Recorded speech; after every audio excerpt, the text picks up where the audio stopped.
Welcome back to EPG. I am Greg, your host. If you're a fan of 1980s comedy, you probably heard of the gentleman Yakov Smirnoff, who is still performing in Branson, Missouri.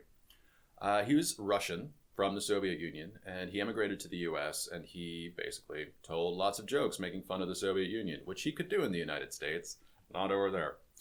But the hallmark of his comedy was that it was incredibly sarcastic. And I grew up around a bunch of these people from the Eastern Bloc, and these people, from Russia, Poland, Romania, Yugoslavia.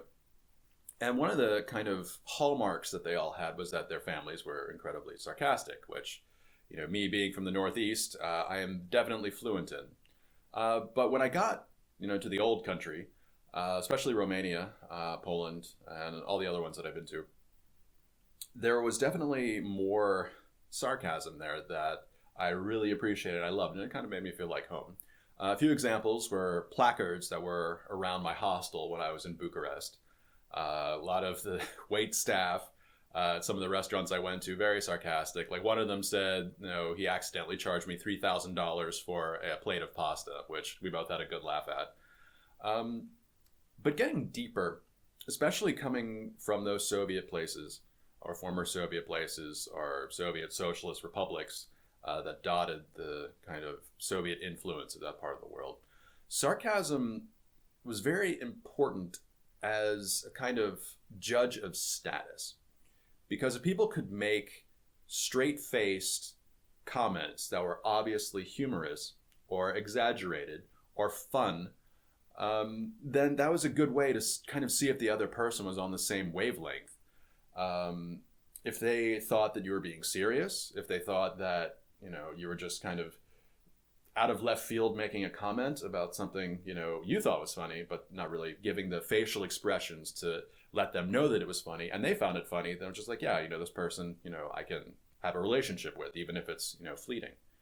Another part of it, especially in the Soviet Union and all of the other Soviet places that were in that sphere of influence, was that it was usually people who used flowery language, people who smiled, people who laughed, they would get noticed. And that is one thing you did not want to have happen when you were in any one of these places, was to get noticed, either by a neighbor, a party boss, your factory foreman, KGB, other secret police, like that. And the ironic thing is that those people, the ones who you did not want to be noticed by, would use that flowery language or smile or laugh in order to kind of give you a sense of security when they ask to speak with you. Oh, just come up to the office, it'll be great, just meet the boss. He has a couple questions for you about, production numbers. Or, oh, yeah, hi, sorry, we just have a few questions. Will you come with us downtown for a little bit? We'll clear this up. It'll just take a minute. So as you can see, that seems kind of fake. Sarcasm is a great way to kind of make sure that everybody's on the same level. If you both get the joke, if somebody, gives a little smile or a little laugh, then yeah, that means that you're on the same wavelength. And that was incredibly important when trying to make relationships in those former Soviet countries.